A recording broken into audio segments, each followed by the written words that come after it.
Fantastic. Well, good morning, everyone. Today, the Arts Commission Committee for Anti-Racism and Equity and Metro Arts staff are joining by conference call. In a moment, we will call roll of all members present. This meeting is being recorded and will be made available to the public no later than 48 hours after the meeting. Any action items decided today by consensus will be reconfirmed at the next in-person meeting of the committee. So I'm going to call the meeting to order now, and as I am taking roll call, we will bring up the CARE group norms on the screen if we have them. If not, we won't worry about them. Thank you so much. For each committee member, I'm going to ask your name, and if you're present, if you will say yay. Starting with Aaron. Yay. Ellen. Yay. John. Yay. Jonathan. Yay. Megan. Yay. Miss Bounce. Yay. Terry.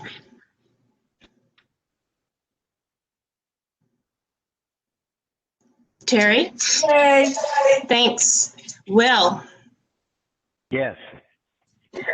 Perfect.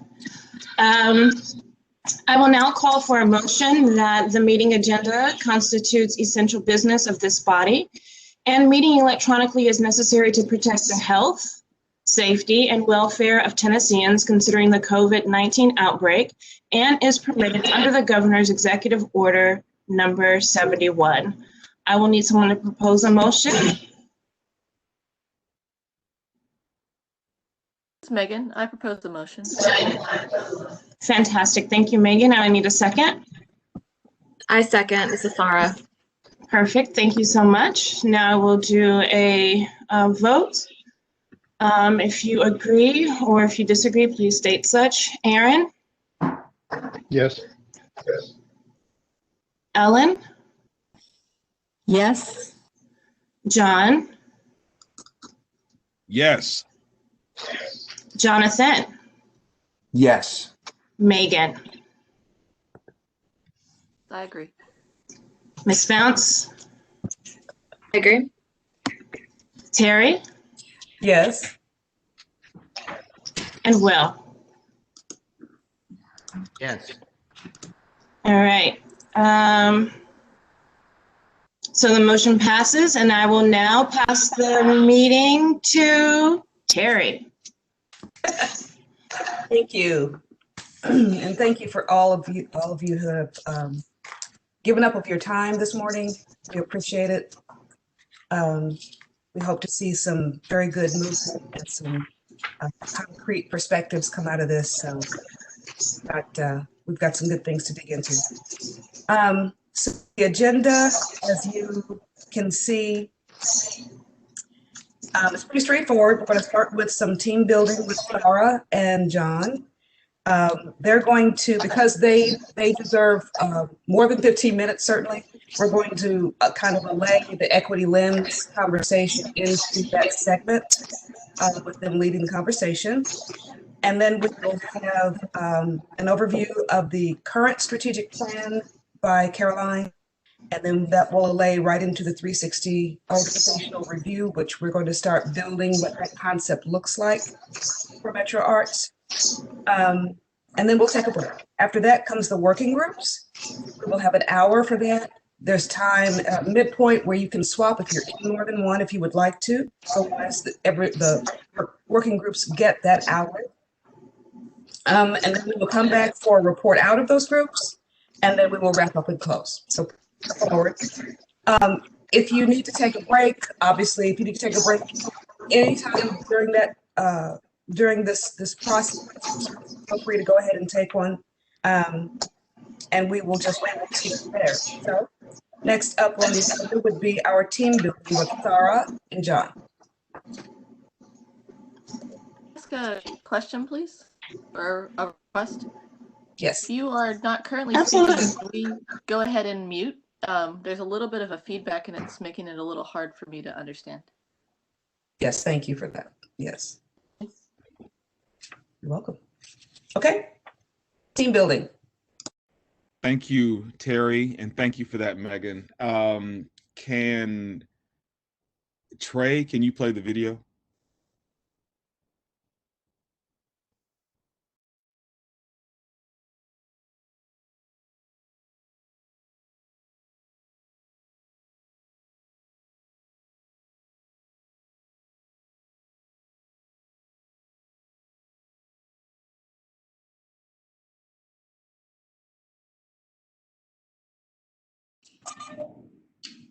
Trey, I don't know. Sorry, I don't think we are getting the sound, Trey. Yeah, it's a little glitchy. That's weird. So you can't hear the video? Mm-mm. Let me. This is I can try to play it out loud. Sorry, go ahead, Dontry. Do you see some type of like check box around the video right before you shared it that said optimize for video? No, it's just a YouTube link, so I didn't. Okay. Oh, this is in the presentation. I'm sorry. I thought it was just you were sharing directly. Okay.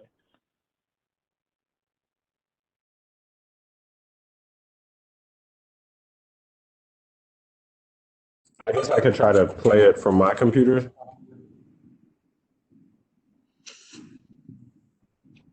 Trey, I think if you like stop your share and then when you have like the reshare option, that little button that Don Trey is talking about should show up.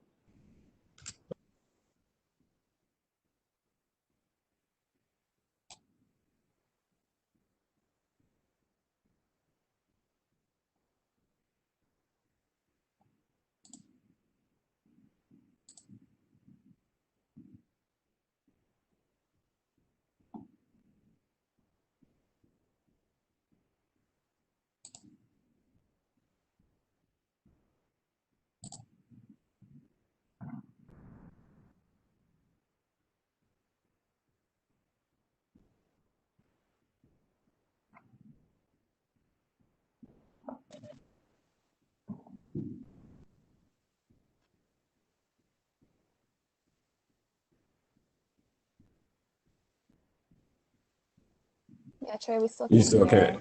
can't hear it. Yeah. Trey, you might need to check your audio input for WebEx. It might just be pulling from your microphone. I'm gonna take these out for a second.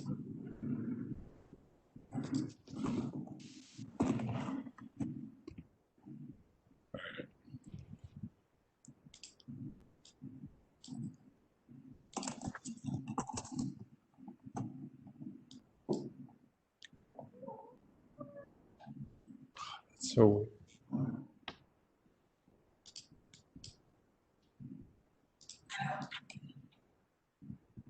sorry about this. It's okay, Trey. Mr. Is this a little better? Yeah. Yeah, Now we can that's hear it. That's it. Mr. President, Dr. Biden, Madam Vice President, Mr. Emhoff, Americans, and the world. When day comes, we ask ourselves, where can we find light in this never-ending shade? The loss we carry, a sea we must wade. We've braved the belly of the beast. We've learned that quiet isn't always peace. And the norms and notions of what just is isn't always just is. And yet the dawn is hours before we knew it. Somehow we do it. Somehow we've weathered and witnessed a nation that isn't broken, but simply unfinished. We, the successors of a country and a time where a skinny Black girl descended from slaves and raised by a single mother can dream of becoming president, only to find herself reciting for one. And yes, we are far from polished, far from pristine, but that doesn't mean we are striving to form a union that is perfect. We are striving to forge our union with purpose, to compose a country committed to all cultures, colors, characters, and conditions of man. And so we lift our gaze not to what stands between us, but what stands before us. We close the divide because we know to put our future first, we must first put our differences aside. We lay down our arms so we can reach out our arms to one another. We seek harm to none and harmony for all. Let the globe, if nothing else, say this is true. That even as we grieved, we grew, that even as we hurt, we hoped, that even as we tired, we tried, that we'll forever be tied together, victorious, not because we will never again know defeat, but because we will never again sow division. Scripture tells us to envision that everyone shall sit under their own vine and fig tree, and no one shall make them afraid. If we're to live up to our own time, then victory won't lie in the blade, but in all the bridges we've made. That is the promised glade, the hill we climb, if only we dare it, because being American is more than a pride we inherit. It's the past we step into and how we repair it. Okay, I believe I was supposed to pause there, if I'm correct, Sarah. Is that right? Yes, Great. we Yeah, got that's it. good. Really nice. So good morning, everybody. Everyone should have a copy of this poem that Grace, thank you very much, sent to you today. And I'm hoping that lovely. This is just the first part of it, the first 3 minutes of it. And I want you, just quickly, nothing too fancy or complex, I want you to pull out different lines that stand out to you, unmute yourself, and share those with us today. What's a line that stands out to you? Anybody? This is Ellen. To me, it's the past we step into and how we repair it. Okay. Anybody else? And for me, sort of similar concept, a nation that isn't broken, but simply unfinished. All I right. agree with Jonathan. I was going to say a nation that isn't broken, but kind of going down far from pristine. Mine is if only we dare. Anybody else? I'm looking to hear from every single person. Yeah, mine is descended from slaves and raised by a single mother can dream of becoming president only to find herself reciting for one.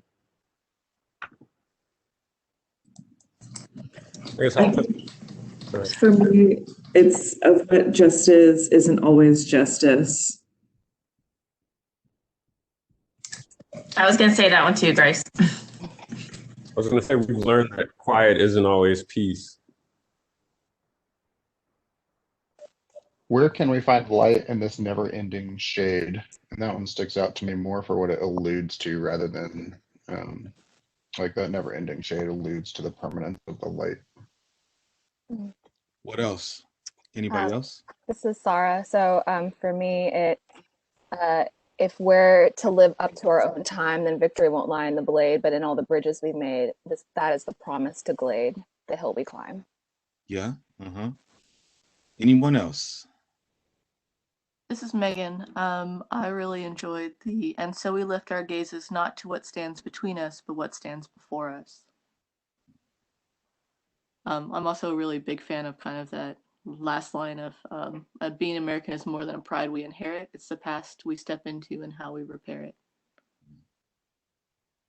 Anyone else? Any burning? If you've already shared one, you feel free. It's chock full. Anybody? I'll add one. We are striving to forge a union with purpose. So can we move to also, yeah, there's a lot of wonderful pieces and imagery and things that Amanda's employed here. I really want to focus on this idea. Some of you have mentioned it. Megan, I think you did. It's because being American is more than a pride we inherit. It's the past we step into and how we repair it. Today is all, in my mind, is all about repairing harm that is done. I shared with you last time we met an article by Michael Bobbitt, and the theater company he's an artistic director of, their EDIJ statement starts with the idea that anti-racism work is an act of love. All right, so this idea of justice is about understanding and acknowledging that we operate in institutions that are built on a system that has done harm to consolidate power. Can we go to the next slide, the slide of the continuum, please?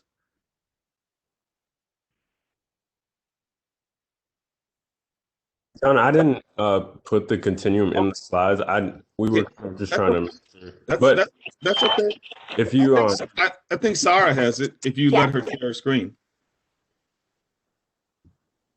we'll do the generic one.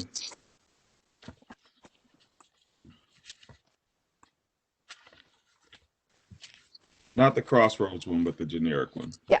Okay. Okay. I think I have the ability now. Awesome. Love it. Love it. Love it. Love it. Okay. There we go. Okay. So yeah, and so if you've been, if most people here the Crossroads training, and you know that they organize institutions on a trajectory between going from monocultural to multicultural. This is the original research that they pulled that from, that was released in 1978. I can credit the researchers in just a second. I don't have it in front of me. I apologize, but these are, and understanding when it's usually presented to us that the first one, the exclusionary model, is completely illegal. All right, real quick, just want to put that out there. The first one is illegal, and the last one, multicultural, would mean that white supremacy is gone, that the systems of marginalization that interdependently work to support it are all memories as opposed to our present reality. So that being said, most organizations operate from club to this idea of redefining.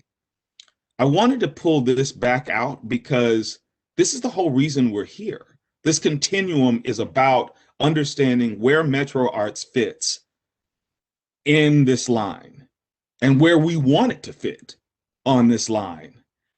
So, and that's where we are. I'll turn it over to Sarah. Yeah, thanks, John. I'm curious as to if anybody has any questions about this, or where, you know, I know we've in the past kind of determined where Metro Arts may be in this continuum, and before I think it's been maybe compliance, like starting compliance, doing that kind of work, and trying to shift into affirmative. And so I think it might be helpful for us to, I mean, we don't have to do this right now, maybe when we get into the equity lens conversation, we're thinking about where is Metro Arts right now, and then how do we, you can't jump from compliance to all the way to like liberation and multiculturalism, but how are we really intentionally moving forward in this process? And I think the equity lens, the 360 review process we're going to talk about later today, all of these things are helping us get along and move forward in this continuum. So we just want to frame our conversation in this, and it's like really remind us that like this is our goal is to get to the very end, you know, and we got to continually move forward in this process in order to do that. So does anybody have any questions or thoughts around this before we move forward? You can unmute if you need to. This is Paula. I've got, you know, I'm looking at it from a standpoint of affirmative to redefining, especially because in terms of hiring individuals, it's kind of hard for the Arts Commission to do that because there's such a small staff. Yeah. And so, you know, I think that it's beyond hiring, definitely supporting diverse social groups, but then also in redefining, being intentional about looking at things through a multicultural perspective. not necessarily hiring, but just, as we're going to talk about the equity lens today, I think we're a little bit further if we look beyond folks to hire, if that makes sense. Definitely. I think this particular the original research does look at hiring a lot, but we can look and expand that focus to like board. We can look at grantees. We can look at partners and organizations that Metro Arts is working with, and think about how is this showing up. Being intentional, having a diverse group of folks that are engaged, and not just engaged, but actually like empowered to do their work and to make Metro Arts and the arts ecosystem a better place. And I think programs too, and how the commission supports, when I say commission, I'm talking about staff really, how the staff supports individuals of color throughout the community. I think there's a big push towards that. And so I'm glad to hear that we're going to look at expanding beyond just hiring. So it's kind of a total picture, not just staff. Yes, definitely. Any other thoughts? This is Aaron. I agree with that. I do think it's still important to retain an internal focus as well, and it can be beyond just hiring to how are we supporting people of color who are on staff in other ways. What other situations do we need to look at in order to continue to support and develop the workforce, so that when opportunities open up, how can we support the people of color on staff to be ready to move into those positions. Under compliance, we're hiring minorities at low levels in support roles. How do we continue to change that so that we can move further along that continuum? Yeah, thank you, Aaron. And I think going along with that, right, it's beyond just hiring people of color into these roles, about because that's just diversity, right? But it's about how do we create inclusive environments where people feel supported and allowed to be their full selves in an organization in Metro Arts. And so thinking about that at the staff level, also board, like all of that is really important.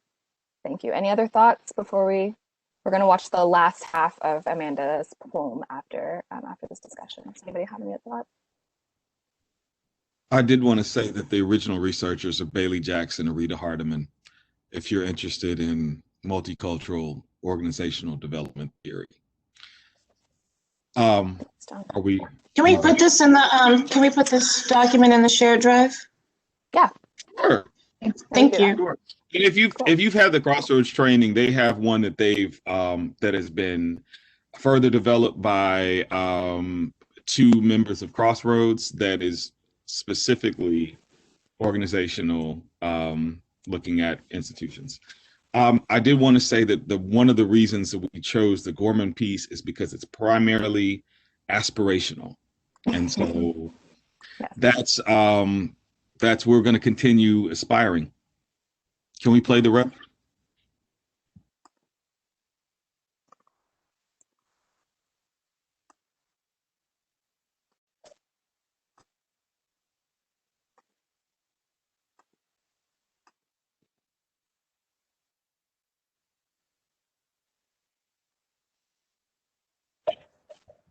I'm gonna go back just a little bit. Repair it.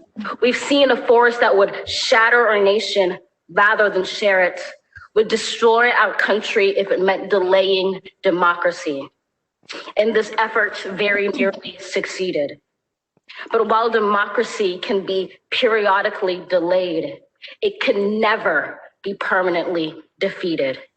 In this truth, in this faith we trust, for while we have our eyes on the future, history has its eyes on us. This is the era of just redemption. We feared it at its inception. We did not feel prepared to be the heirs of such a terrifying hour, but within it we found the power to author a new chapter, to offer hope and laughter to ourselves. So while once we asked, how could we possibly prevail over catastrophe? Now we assert, how could catastrophe possibly prevail over us? We will not march back to what was, but move to what shall be, a country that is bruised but whole, benevolent but bold, fierce and free.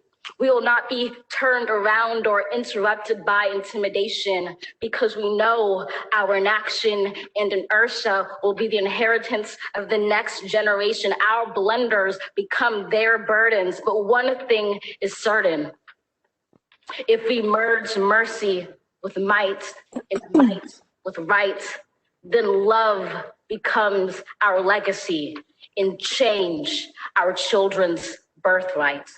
So let us leave behind a country better than one we were left with. Every breath from a bronze pounded chest, we will raise this wounded world into a wondrous one. We will rise from the gold-limbed hills of the West. We will rise from the wind-swept Northeast, where our forefathers first realized revolution. We will rise from the lake-rimmed cities of the Midwestern states. We will rise from the sun-baked South. We will rebuild, reconcile, and recover in every known nook of our nation, in every corner called our country. Our people, diverse and beautiful, will emerge battered and beautiful. When day comes, we step of the shade of flame and unafraid. The new dawn blooms as we free it. For there is always light if only we're brave enough to see it, if only we're brave enough to be it. Wow. Thanks, Trey. I'm going to ask if you can actually let me share my screen one more time.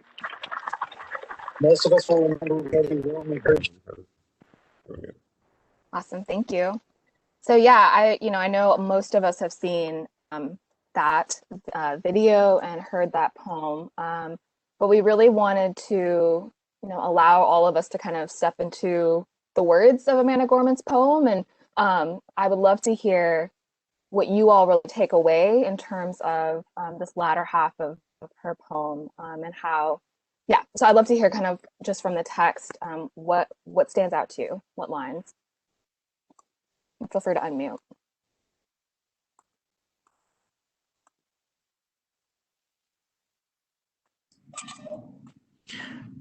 I feel like, so while we once asked, how could we possibly prevail over catastrophe? Now we assert, how could catastrophe possibly prevail over us? Spoke to me. Yeah, thanks, Grace. It's hard not to just based on where we are and the legacies of this place that has formed those of us who are from here, not to dial in on the line, we will rise from the sun-baked South. But more important, the line after, right? We will rebuild, reconcile, and recover.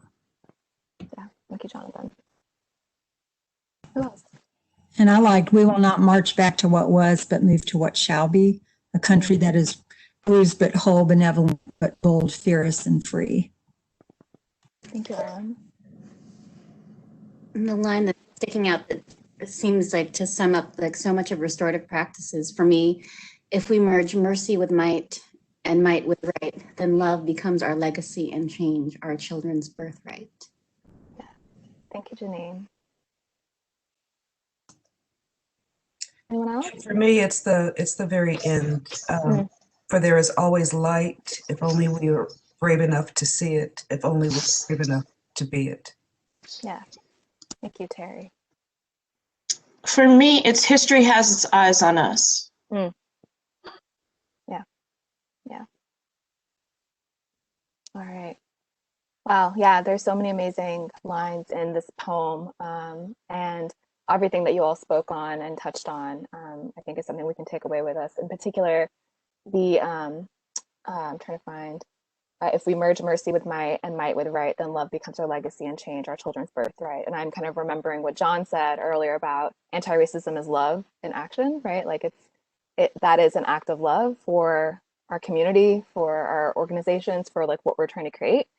And then Terry, as you mentioned, the last few lines, right? For there's always light, if only we're brave enough to see it, if only we're brave enough to be it. And the reason why we wanted to share this poem again with you all is, for us to remember that we're all here to do things that are challenging and hard, because they've not been done before.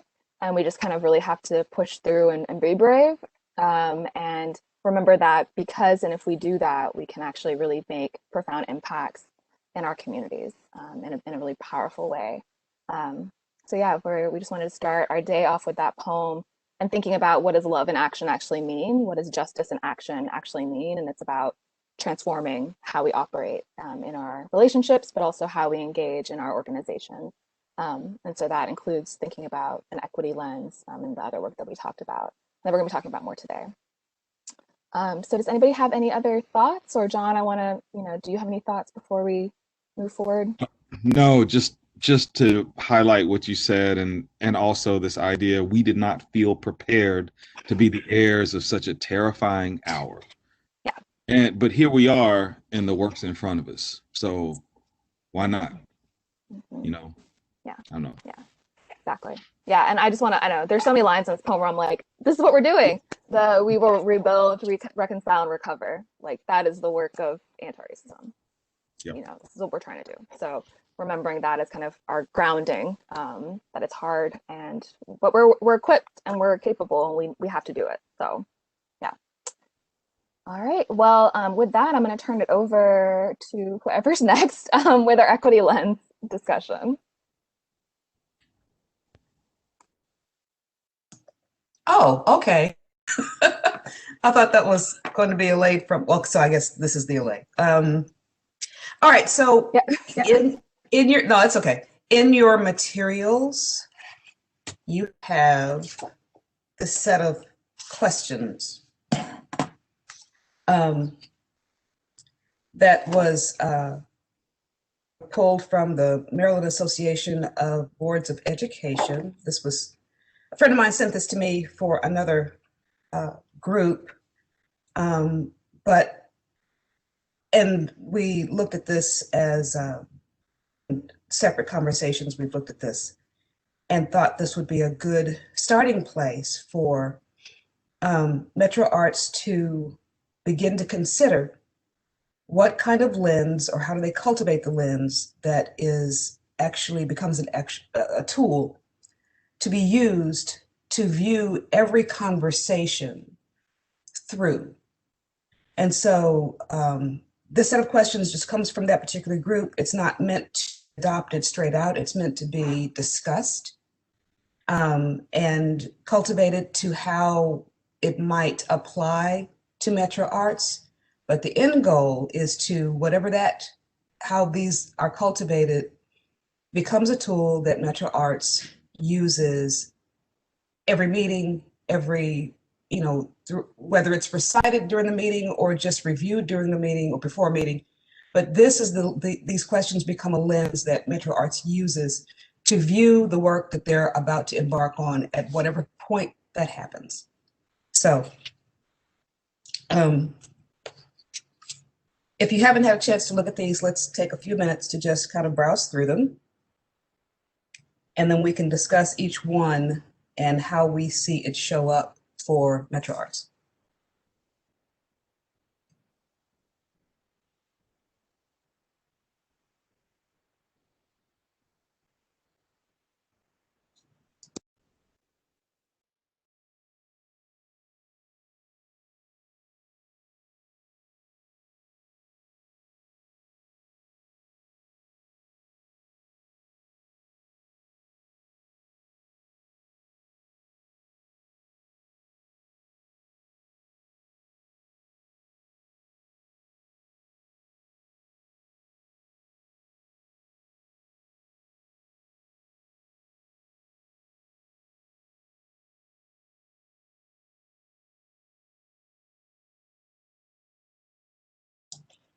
Okay, and I apologize, I'm going to be hopping off and on because my sinuses just decided to drain. I'll take over, Terry, no problem.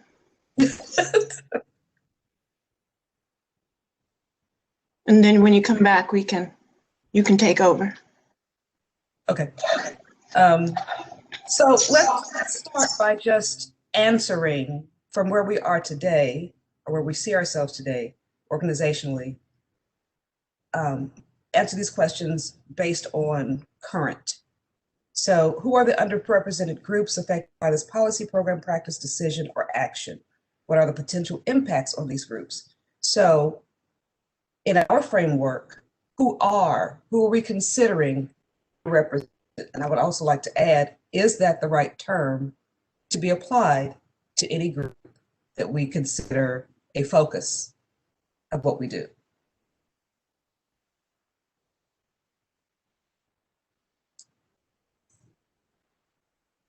So who do we view as underrepresented for Metro Arts? I do want to, this is Megan, I do want to push back on the concept of underrepresented because I think it centers Metro and Metro's perspective without necessarily looking at how those communities are active within their own communities and maybe very well represented, just not connected. So yeah, that's my pushback on the underrepresented terminology. Okay. Would you suggest an alternative to that, Megan? I think we can use perhaps unconnected, or I mean, if there's suggestions or ideas, but I think it's kind of like you shouldn't really use the term like subculture because it implies a hierarchy, and so you should be using like co-culture. So I think that's kind of the same thing we run into here. Disconnected, I think, is the grammatical term. So could it read something like, what groups are disconnected? What groups may be disconnected and affected by this policy? Something like that, Megan? Let me turn that around in my head. But We could also get rid of the modifier and just say, who are the groups? Yeah. Right? The other thing the other question I would ask is when we say affected by, is the notion of being excluded from implicit in that? Or should that be stated explicitly? Who are the groups excluded from this policy, program, practice, decision, or action, right? And I know that wasn't the original question being asked, which was, we're actually trying to identify the groups, but just since we're talking about terminology. I would say both, right? We want to know included and excluded. And what are the impacts on both, right? Yeah, I mean, from a staff perspective, I think something we're grappling with is like, who is the planning and whose voices are heard in our planning and implementation. So, I mean, this isn't like undervoiced, which is a little bit of a clunky phrase, but something like that, like disconnected, undervoiced in this policy, maybe, are the groups we're trying to consider. I don't know that I have necessarily an answer, but I did just want to throw in, I appreciate the movement to the descriptor not being about the groups themselves, because, as Megan pointed out, in their in-group, they may have, very vibrant internal representative art practices or practices, but that the modifier is about the either Metro Arts or their relationship with Metro Arts. Like they're not the thing that needs to be described or managed. We are. Yeah, absolutely. Like who, as our Metro Arts, who are we not bringing into the process? That's like, I think, where we're. Right. So who's missing for any particular conversation? Who's missing from the conversation? Who's missing from the focus? I'm sorry. Go ahead, John. Or even looking to Jonathan's idea of excluded, who has been historically excluded. Something that addresses the fact that harm has been done over a period of time, and we are seeking to address that harm. I think historically excluded works, but yeah, if we take the modifier out of the groups, so which groups have been historically excluded? Which historically excluded groups are affected by this? I don't know, something like that. But I just think that we should make reference to the past. John, to your point, I think having who are the groups historically included and excluded. I'm taking notes so that we can wordsmith this and then we don't have to necessarily vote on this today, but if we're going to move it to the commission, we will have to vote on this at some point in order to take it to the agenda. And did we actually want to identify the folks in question as well in this discussion? I think we should go ahead and talk a little bit about that. Yeah. For me, thinking about answering that question, I think that Nashville is very often seen as a binary between white residents and Black residents, and we are actually an incredibly diverse community with a lot of people from a lot of different cultures and nationalities and backgrounds. And I think that that's something that we should be looking at really closely in terms of who we're bringing into the conversations and how they're showing up, and who's not there, and who's, you know, in many cases maybe doesn't have the trust relationship with Metro to want to participate. And so I think that's something we need to be looking at and thinking about as existing as a spectrum of different communities. I think it's also really important for us to think about, when we're thinking about art and how art shows up in a community, to recognize that not all communities turn to, say, visual arts as an expression of their culture. In some cases, depiction through images is actually not appropriate. And so I think it's really important for us to consider the range of art that we are engaging and seeking to engage in order to be able to include those communities. And I think we also need to consider how some cultures have been harmed by including them in more, Western style policies and programs. They were doing great until they were brought in through, well-meaning white people who brought them into the Arts Commission through funding, and their art forms were hurt by that. So I think we need to include that as well. And if anyone's familiar with the Lost Boys, they know what I mean. But doing the right thing to pull people in can also push their people out. So it's not just about looking at who may be included or excluded or who's missing.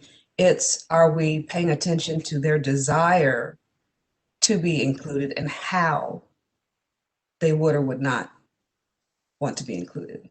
How are we asking them to show up? Are we defining that for them, or are we asking them what is right for them and their culture? I think that's a great point, Terry. Like, I think we're assuming that these communities want to get involved in Metro Arts, and like perhaps, I think we know for a fact that there are communities that have been harmed by, some of the actions of Metro government and Metro Arts. And so, yeah, not making assumptions in that. I think y'all are speaking to point number 2, aren't you? And would you think that applies to what you're saying in this context? It does, and it's okay to go ahead and flow into number 2. Yeah. So I just wanted to sort of, so the one thing I would say is, if we do want to identify, just to try to I'm going to take the risk of sort of like dialing in on specifics with regard to question 1, because I think the initial question was, who, right? So just for the sake of throwing it out there and letting that be a point of conversation, and following up on your point, Megan, when we are talking about who, so we're talking about not just simply binaries of Black and white or even people of color, but recognizing that we're talking about people who are may come from distinct ethnic, national or cultural backgrounds. We're talking about refugees who have a unique profile or identity or set of circumstances based on having had to flee their own countries or places of where they traditionally lived. And I'm trying to think of another way to speak to this question. Elman, I think you from your perspective and the work you do, obviously you're seeing the many different, like what global means in the context of what you're doing is not simply a national boundary, right? It's a cultural identity, right? So people with diverse cultural identities, would that be a way of putting it? Mm-hmm. I'll add in abilities, physical and intellectual.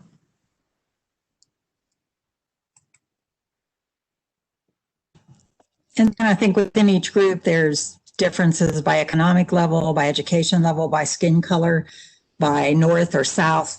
You know, there's so much in every single culture. There's so many like the wealthier Hindu community has arts going on all the time that they probably wouldn't move into funding from Metro Arts because they don't need the funding. And then they would not want anyone trying to tell them how to do their art. Whereas the North Indian community has applied for arts funding, right? So within every single cultural group, there are all those striations, how do you say it? Levels or whatever. But I also think we need to talk about how some of the policies, just in the last few years, individual artists were called in with opportunities, but then there's been changes in program policies that then cut out individual artists. So I think we need to include that discussion in these as well.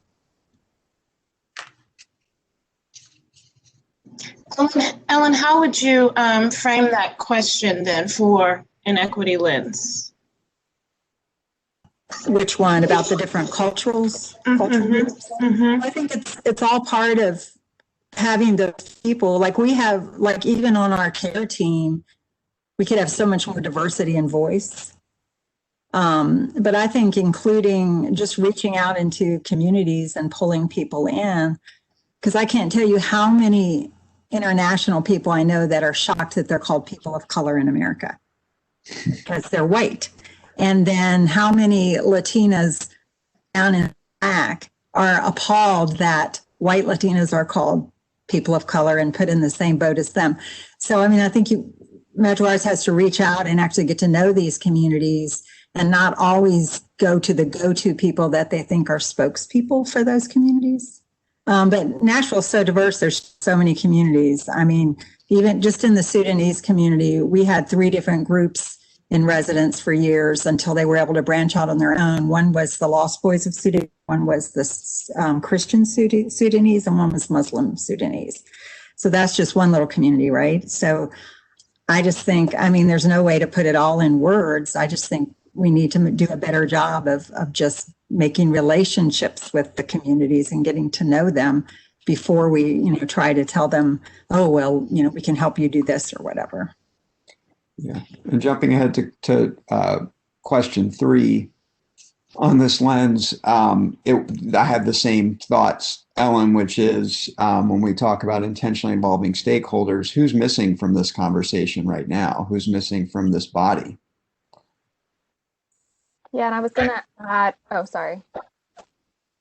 I was gonna just add kind of what Ellen was saying in terms of like, we cannot know everything about every single community because Nashville is so complex and diverse, and but I think building relationships and like what does that look like for us? And so number 3, how are we intentionally involving stakeholders? Like what does that process look like of engagement and building relationships and I think that's kind of key. Like we can't, and also like how are we being more representative even on the C.A.R.E team and or the board because I think we could use representation from other communities from Nashville's populations that we don't really have overall. This is Megan. Something that I wanted to also bring in about number 3. Someone had said the making relationships before making offers of help. And I think that that's really important because in thinking about involving people and bringing them to the table and seeking feedback, my questioning is there the trust relationship to receive honest feedback? Because is it the sort of thing where there is maybe fear of that engagement that is prompting one set of responses, but the actual conversation with the community is very different. I think that that's a reality that we live in. And so in that sense, like, I think that's the question we really ask ourselves is like, how do we build those trust relationships? And as an entity, how do we actually show up and initiate those? Yes, Well, I know in support of that, Megan, I think that number 3 can be expanded a little bit to talk about how we're intentionally involving stakeholders throughout the process, both in asking, I mean, not both, but in asking for feedback, but also decision making and planning and execution of policies and plans and programs, and like what are the ways that people can get involved in all of this. And I kind of keep coming back to it through in a lot of our conversations. Like Metro Arts trains artists in community engagement, through Learning Lab and other programs. How can we enact some of those things? How can the organization of Metro Arts enact some of the things that they are training artists to do in order to be sure that these people not only are asked for feedback, but those relationships continue to be fostered? Yeah, I want to second that, because this goes back to everything that it's been coming up in my brain. It's this idea of agency, and so if we make a decision, if Metro Arts makes a decision, it's something that allows for us to be able to weigh the agency of everybody involved. And yeah, I completely agree, Aaron. John, I really grant. Oh, I was going to say, our grant guidelines, perhaps one of the things we can request is that if they're doing if an organization is doing a program, quote, for a community, that they have to prove that they have members of that community involved in the planning and facilitation. And I would add, kind of to John and Ellen's point, of like, I love the idea of measuring engagement, or not even engagement, but agency of like the communities that Metro Arts is supposed, we're trying to serve. What does that measurement look like? And I wonder, thinking about and moving forward in the strategic planning process for Metro Arts, like, what does an evaluation of that look like? Does there need to be, like, this is thinking future, but hiring a consultant or a team of consultants to help with an evaluation plan around that? Because I think we can't move forward on engagement. I mean, we have so many stories and we have so much of that, but like, we don't know where people are at and what does that like look like, and getting that like intentional feedback from people beyond, like, I think Metro Arts, like, I think when we're Metro Arts, I think Megan mentioned this, there isn't maybe the trust there for them to be honest with us. But what does it look like if it's somebody else helping support what we're trying to do? So just a thought. Yeah, and I just want to note this, obviously, I think we all know this, but it's such a, critical point right now. Thanks to the contributions of Ellen and the rest of y'all on C.A.R.E for the guidelines, we have included our first ever, the equity score in there. And it includes that language of our members of the community. I'm summarizing, but like our members of the community involved in the planning and implementation, and, how are they actually in there? So now that we've done it, how do we track that we're actually following through on that, and that the projects that we say have a good equity score are now following through? So absolutely, top of mind and in the process of cooking. So yes, just wanted to flag. Well, an evaluation form maybe that grantees can fill out too, right? So we can evaluate our own ability as we're trying to do that.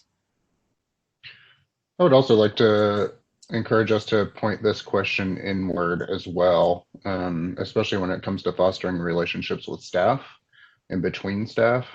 How can we extend this internally when decisions are being made that affect staff and their relationships?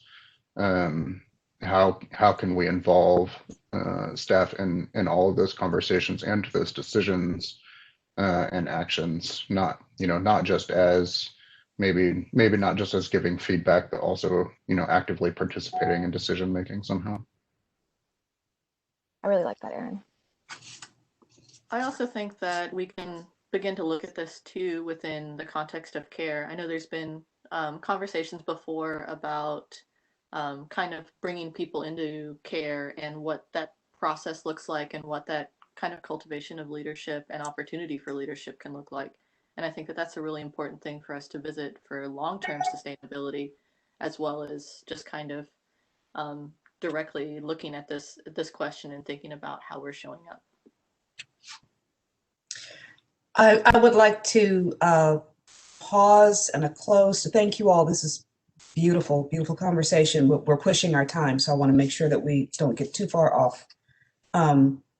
And I think that the last question is, how do we mitigate negative impacts, will be answered as we determine the structure of the first 4 questions. And I would like to wrap this in the idea that this lens is a continuous conversation, it's a continuous design, and the lens is active because of the very things we've said, the myriad cultures, the myriad of ways that cultures interact within themselves and internally and externally, that the lens is not static. It's always examining and re-examining and re-asking the question, who are we serving and how are we serving them? Thank you all for your thoughts and comments. This is wonderful. This is very wonderful. Okay, so the next thing on the agenda is the strategic plan. Caroline, would you please walk us through where we are with our current plan that we're operating on? Please, thank you. Yes, thank you. Hi, everyone. I guess I don't see it on my screen anymore. Is it coming up, Trey? Oh, okay, cool. So yeah, this is just a few basic slides about our strategic plan. I think, okay, once we get it up. So you can go to the next slide. So I think most of you are familiar with the strategic plan that came out in 2015. Looks a lot like this, crafting a creative city, and it was planned to be a 5-year plan, but obviously 2020 did not prove to be conducive to necessarily doing a full-on strategic planning process, and also procurement for consultants takes forever. So while that process was started in 2020 to procure or get a solicitation out, it is just now getting almost to that point. So you can go to the next slide and we can see a little bit more about what came out of that plan. And at that point, this is when the mission statement changed, and I could not tell you what the mission statement was before this. I think it was like a paragraph long. I can certainly look it up at some point. But so this is when we started using, to drive a vibrant and equitable community through the arts. So equity obviously became a very big emphasis, and also like, well, okay, what does that mean? And how are we going to do that? The vision being, every Nashvilleian can participate in a creative life if they should choose, or, that there is access. I don't know if I love that statement, but I think that's what we've had as a vision. It's a little bit broad, I think. So, but it's sort of an overarching umbrella idea. Values that came out of that plan. Culture is rooted in community. Arts are for everyone. Artistic excellence drives community excellence. Collaboration creates shared value. Strong arts equals strong community. So we can go to the next slide. So of course the mission, and then the pillars that we have used for, I think even prior to this strategic plan, are vibrant creative neighborhoods, stronger creative workers, and deeper cultural participation. So I think, speaking of like framing work, that's kind of what we're using when we think about, like how Thrive came to be. It was like, how do we impact neighborhoods? How do we, every program or project that comes to us, we think about like, okay, how are artists getting paid? How are we impacting, creative workers in the city? And then deeper participation in culture is, used obviously as a framing question around, all programs, and thinking about not just, I think we've had some conversations this morning about, it's not always about money. It's not always about funding. So what, how can we have participation? And I think that has come out a lot with our, learning lab programs and public art. And as an extension of, our very small staff, we are hiring artists to do some of that work. And I think that is, these three framing, I guess, buckets have been very helpful to make sure we stay on track. Because we get asked to do things every day, new programs, new projects, new partnerships. And so we can sort of say like, well, that doesn't really fit and it doesn't pay artists. So we're not doing it or we're not supporting it. So I think these framing types of questions can be obviously changed and updated as we go through this new planning process. We can go to the next slide. So if you've read that plan or the executive summary, you'll see that it had a lot of, tactical things in it, like things we were actually going to do. And, I just pulled out a few examples of things that came from that plan or, planning process. Was it said in the plan to establish Metro Arts Community Equity Advisory Committee, which obviously became, what we're working with today as C.A.R.E. A cultural equity statement was developed in 2016. Prior to 2015, we really didn't have a maintenance program for our public art. So a lot of commissioning new things. We have funding for that, but no maintenance, which is kind of important when you're putting things out there in the world. We had discussed, and part of that was temporary public art. So knowing that the trend nationally is toward more temporary art, which can often provide that deeper community engagement where you can't do that as often if you're just identifying a location and saying, we're going to build this giant sculpture here and we're going to do some community engagement, but that's, it becomes like this permanent thing that sits there. So I think temporary public art, it has been a big, shift, and, that's where Learning Lab came in. And we also did a large scale public art planning process, which is the community investment plan that I believe you guys are hopefully semi-familiar with. And then some of the other tactical things were, having a social media staff position, which we now have, launching a state of the arts sort of annual report, which we did in 2019. So just a few examples. And then there's a lot that we didn't do, or that's in that plan that, as you create plans, you realize, oh, that doesn't make sense anymore. We can go to the next slide. I think the biggest still, area that was, identified in 2015 and probably every year prior to that and since is, funding for the arts. We are at the lowest funding level for arts and culture, public funding level for arts and culture in, sort of our peer city network, and based on our population size and what most other cities are getting, we're kind of at the bottom of the barrel there. And while, not everything is about funding, I think, public funding is one tool that we do have, I feel like personally, to push the racial equity principles forward, because I think, a lot of organizations may be beholden to individual donors or just, private philanthropy. And I think it is a tool that we can use if we have more funding. So we can go to the next slide.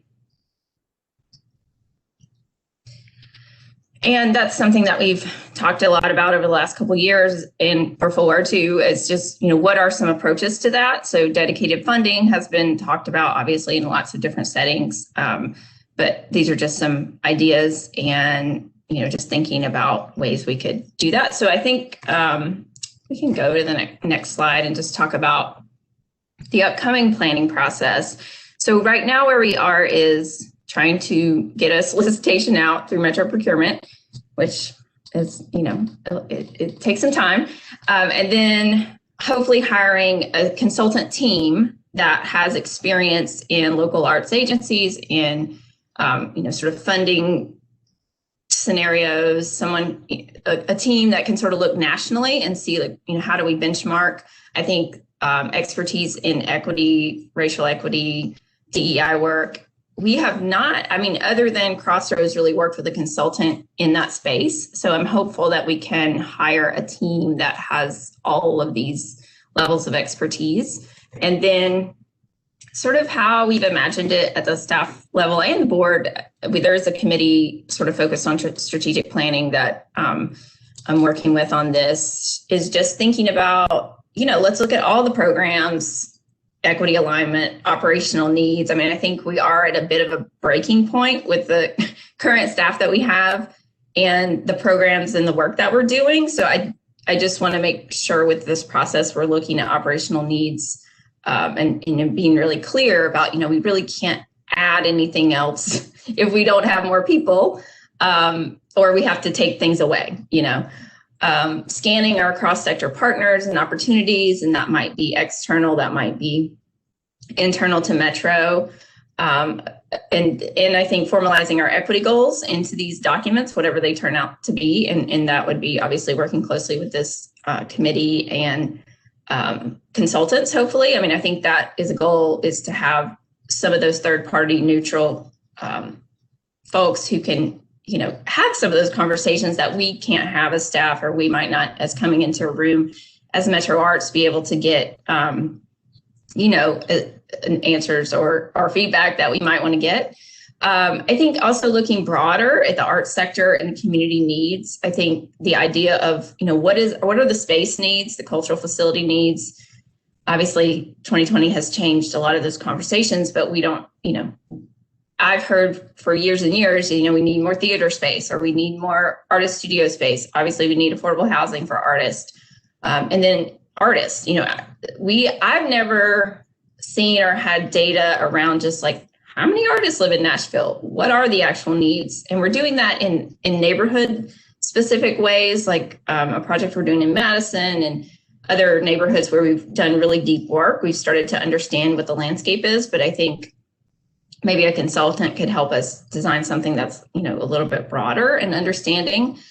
And then again, those big picture, just like, how are we going to sustain this infrastructure of growth? I mean, we have more organizations coming into the pool of funding. We're asking them to do more things. We're asking them to do deeper work. We're asking them to do this equity work, but there's no more money. So how do we sort of start to really think about that? And if the money is going to, if the funding is going to stay flat, then we're going to have to make some hard decisions, about how are we going to use that funding that we do have.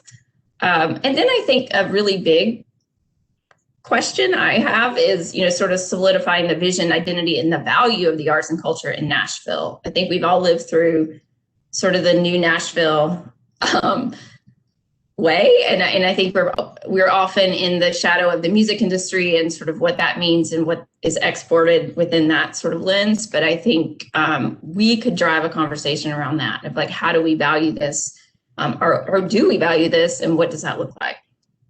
The previous planning processes I've done, especially with public art, have led us to outcomes that, we'd want tactical things within this plan, but I think Metro Arts can't do everything. So often there's a structure of like, what is Metro Arts leading and doing? What are we partnering on with, say, restorative arts is obviously heavily led by juvenile court, things like that.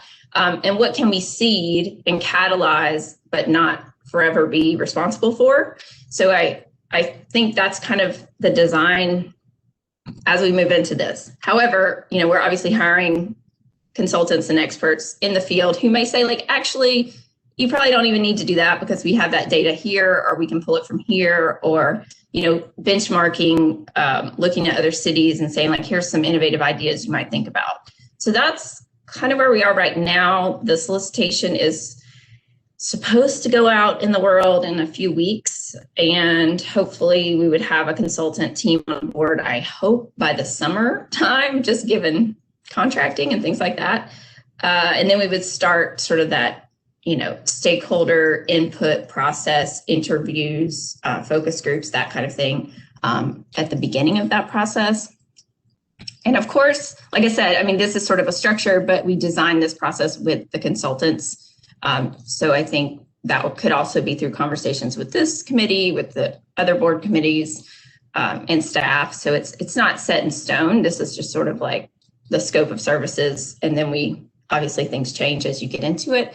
I mean, I have heard from other colleagues in the field that, everyone used to do the 5 to 10 year strategic plan, but that, things are changing so fast now that it's often hard to do that. So I think you want to have 1 to 2 year short-term goals, midterm, the 3 to 5 year, and then the 5 to 10 year vision. So we can work toward that. But, obviously things change quickly and become outdated, but we do want sort of those guiding principles that will help us make those decisions. And I think the equity lens that was just presented could be part of this. I know with the, I'll just close with this, the public art plan has like a page that we developed that's just like project criteria. So that it's just like check boxes. Like if someone comes to us and says, hey, we want you to do this public art project at such and such place, we can be like, well, does it meet all of our values? And does it do all of these things? Because if it doesn't, then, it doesn't really fit. I mean, we have such a large scope serving the entire, city, county government, regional space that we can't do everything, and it's like, there's a lot of projects that, are art projects or art initiatives that, other people can do. And Metro Arts has unique, abilities to do certain things, and we should be doing those things and not trying to do everything in a sort of shallow way. So I think as a planner, that's the goal. Let's figure out what we can do, what we're uniquely positioned to do and do very well with the staff that we have and the capacities that we have. So I'll stop there and certainly answer questions, or happy to provide other information as we move through the process. Thank you. I would like to ask 3 questions, and I'm putting you on the spot, but 3 questions. Of all that you have, when you look back on the strategic plan initiated in 2015 and kind of internally examine what has or has not been able to occur, what does success look like in your mind?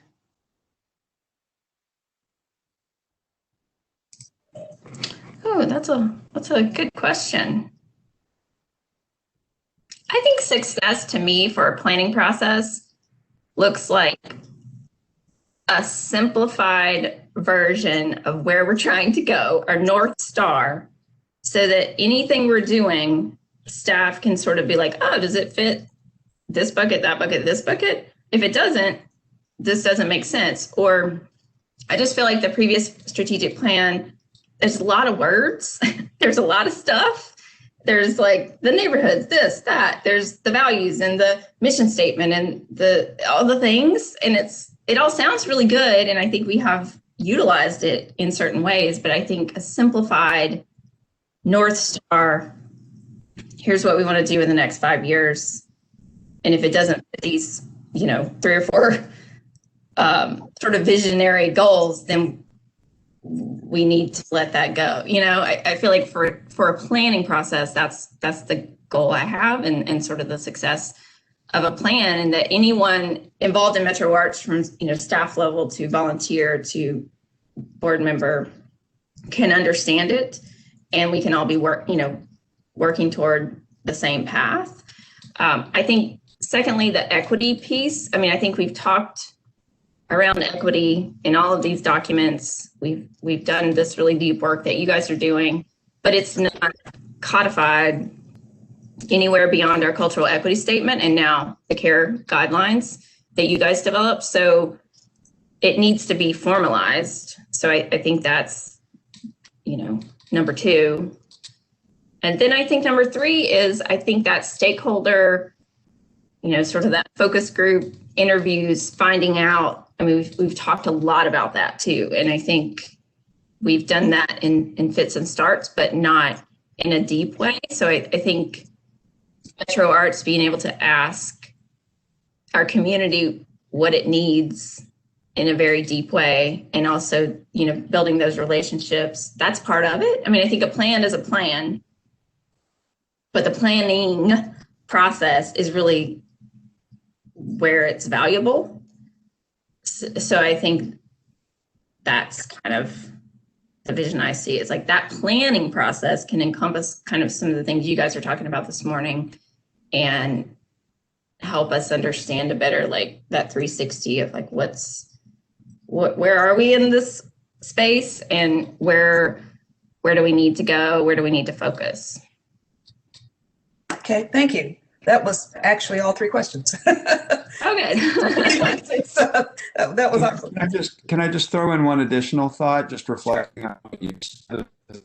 Can I take a sec to do that? Mm-hmm. Thank you. So the only other thing that I would just, and this is not that you haven't said this, I just maybe kind of to state it just like as directly as possible, that not only do you have, not only do you have a North Star, but there are many ways to reach a destination, and a huge part of what a strategic plan does is help you understand with as much clarity as possible how you're going to get there, right? And particularly when we talk about the equity piece of Metro Arts' work, this is an opportunity. I mean, I think ideally that what we're doing today is an opportunity for us to begin to devise more clearly and delineate, what are our pathways to that North Star that can maybe even get you that much further along in that piece of the strategic planning process. Does that make sense? I mean, as I said, working through that in my own mind. Yeah, that makes total sense. Absolutely. Yeah, like sort of like where is it on the horizon we're trying to go? But also, how do we get there? I mean, the tactical, like, what are we actually going to do? Because I think that's where you get lost, is like these big visionary goals without any tactics of how we're planning to get there, or, the actual roadmap, if we're going to do the metaphor, keep doing that metaphor. So yeah, and I think this previous plan, had those tactics of like, we're going to develop this, we're going to make this document, we're going to do these things. And some, obviously through a course of 5 years, some of those things became irrelevant or just weren't able to be done, and that's fine. But I think you do need that sort of tactical, actual program or funding thing, or like the thing we're going to do, certainly as part of that. I have a question as well. So right now it sounds like we're in the process of planning to plan. And I just want to note that a lot of the questions that we've been asking apply to this part of the process as well, not just like how do we work these things into the plan, but how do we work these things into our process of planning to create that plan. And so when it comes to things like engaging stakeholders and volunteers, I would ask the question, how do we intend on showing these folks that we value their time and their expertise and their connections to the community, both in commitments that we make to establishing ongoing relationships with them, but also maybe compensation for their time, or what are the ways that we can support these folks, both relationally and in other ways, as we are planning to just do this planning process. Yeah, excellent question. I think that will be part of the design process with probably this entity and the consultants. My goal has been like, get the procurement, get someone, get the team on board, which I think you guys could also be involved with selecting that consultant on some level, our consultant team. And then we design that process. Then we say like, okay, here's scan the field. Who do we need to engage with this process? Who can we, get feedback from? How can we design that? And I think the idea of compensation came up, I think, in another feedback session I was in this week for another organization. Artists, if you're taking time away from your work, I think Metro Arts has tried to always have that value of paying artists or paying groups, and I think that even actually was a value that came into our public art plan was, like, don't ask people to do things for free if there's a way we can compensate. So I think there's, obviously just paying people, but there may be other ways. And I think we would need to engage a larger conversation around what does that look like and how does that get accomplished? Because Metro Arts just calling a meeting, asking folks to come may not be the way, and I think we found that in previous work we've done in certain neighborhoods is you have to sort of have a connector person or another way to get there. You can't just show up as Metro, as the government, and expect to get, free-flowing information or candid feedback. So I think that's a process to be designed. I mean, certainly, planners do things different ways and there's different ways of doing that. But I would think that could be a process we work through in the coming months.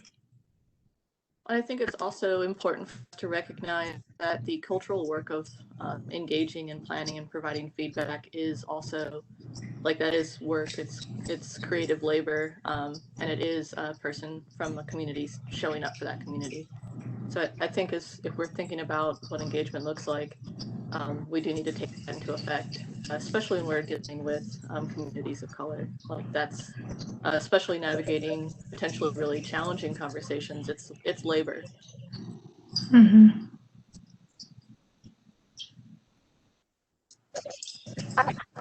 I had a question. Terry, if that's okay, if we have time.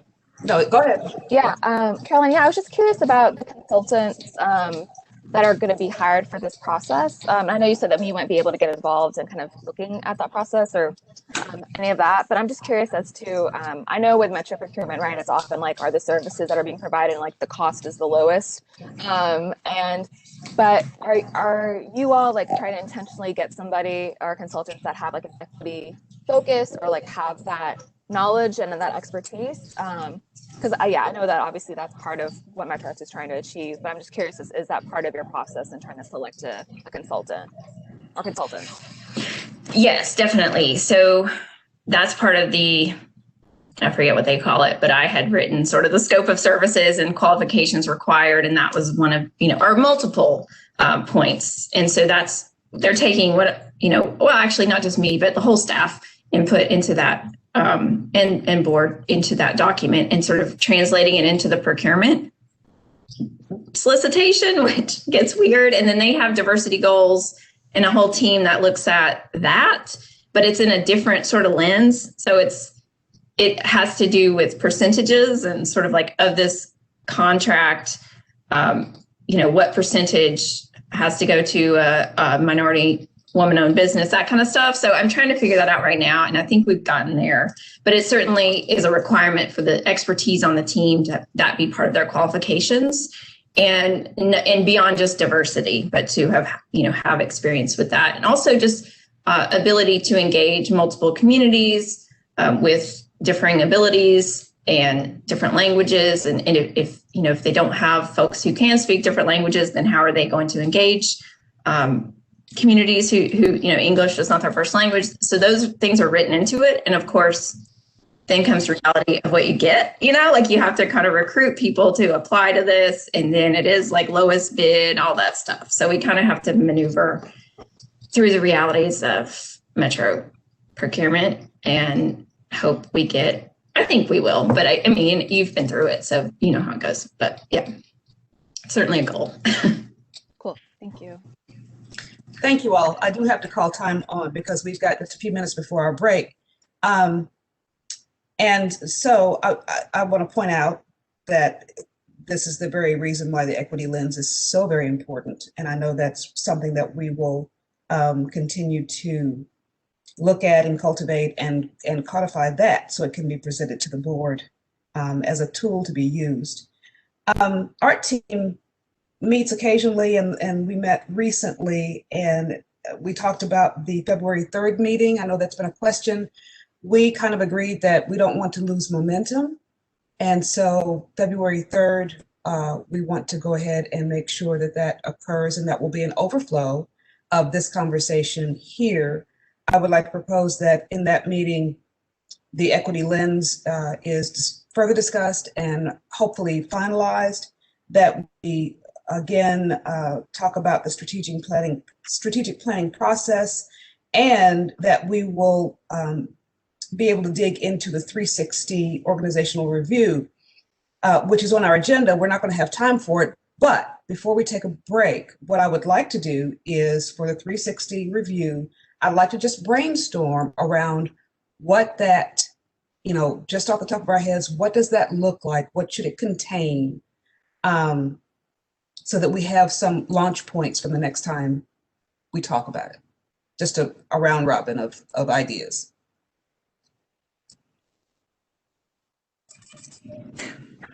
Terry, there are some slides related to that. I know we're not going to go all the way through it, but I'm wondering if that would be helpful to at least. Sure. Yep. And who sent the document? That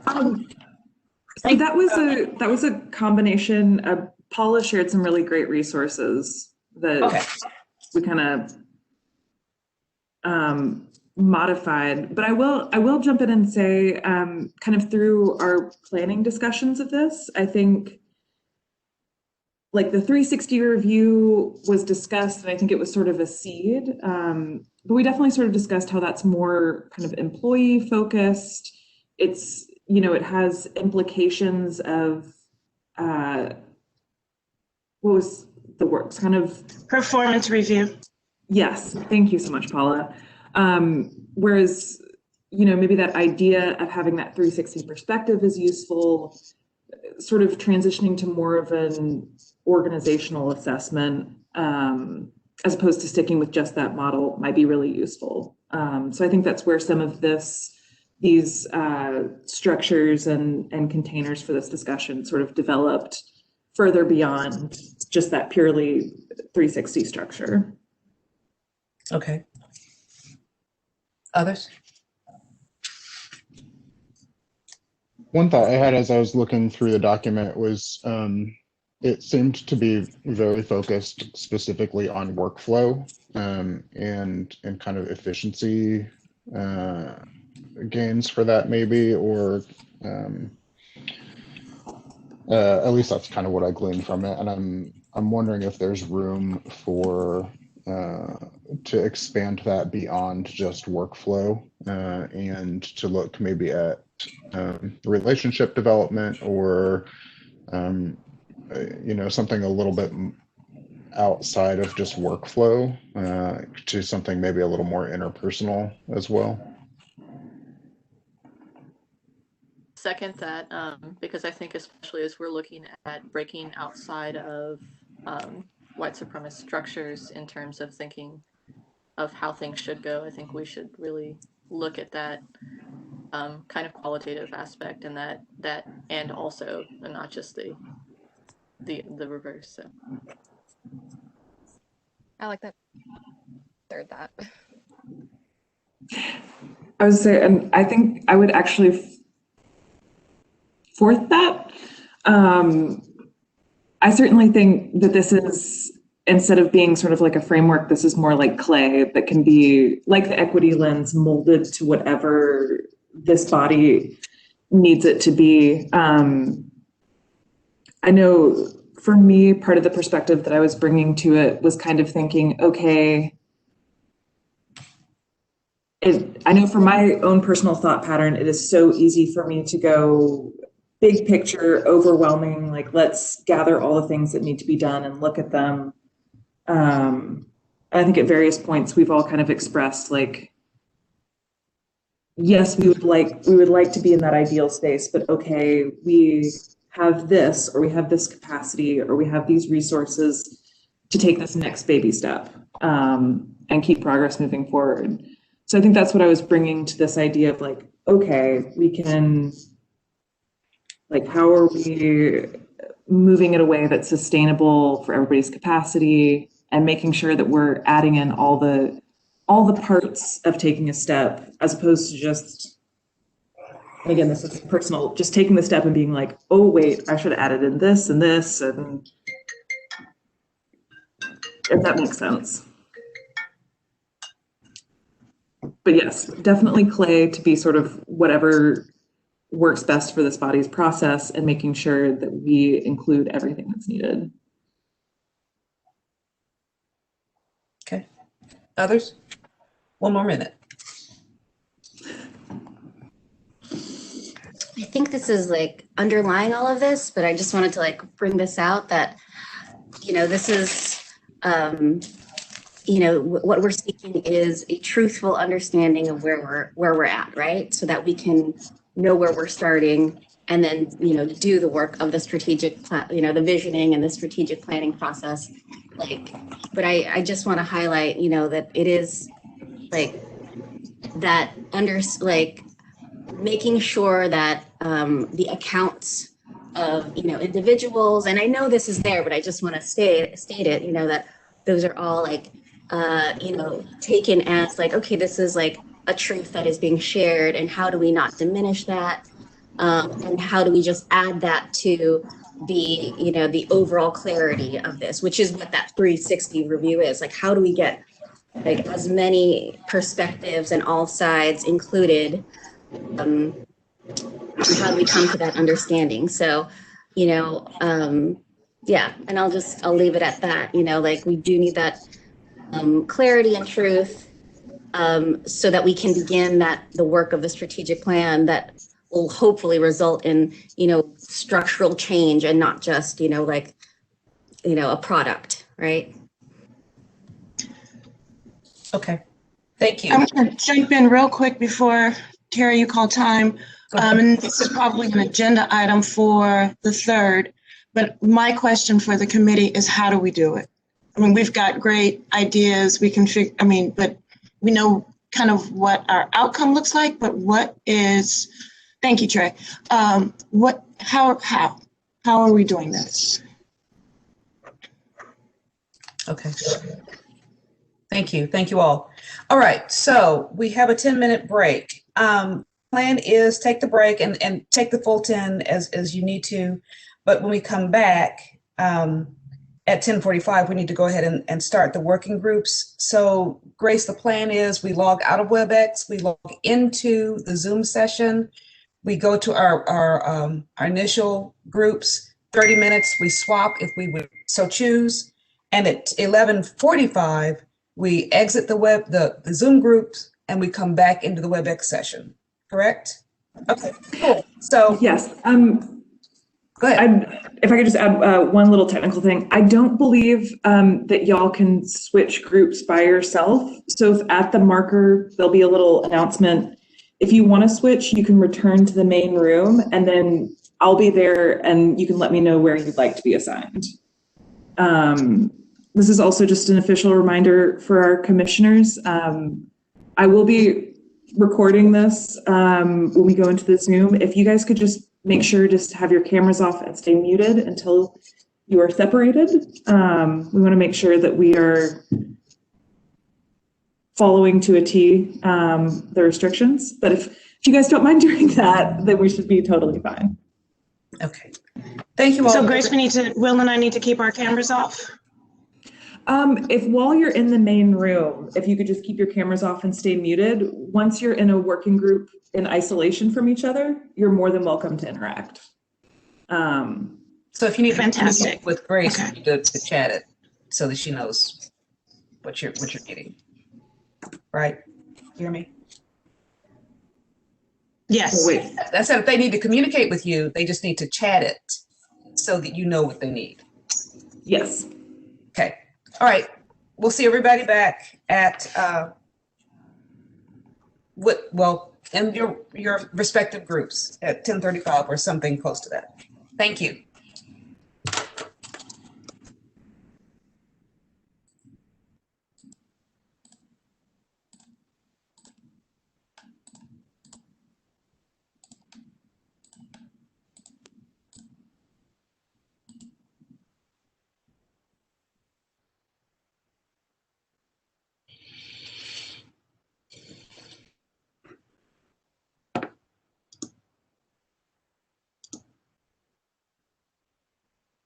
Okay, do we have everyone? Let's see. It looks like we are waiting on Will. and Megan.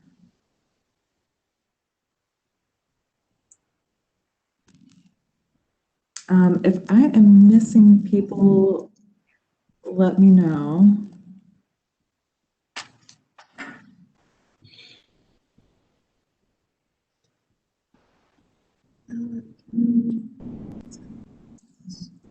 Megan?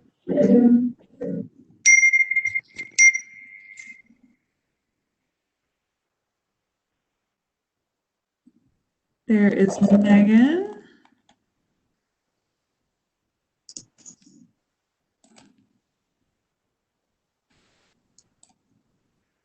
Let's see.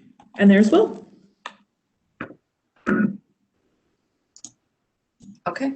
Thanks. We have everyone back with us. Perfect. Beautiful. Thank you all. So now we're going to have report outs by the working groups. And let's see, the first one up is internal. Trey agreed to report out for that group. Yes, thank you, Terry. We had a good conversation. Thank you to those who were involved. It was Terry, Aaron, John, Will, Grace was there for a bit. And I think that was all of us, correct?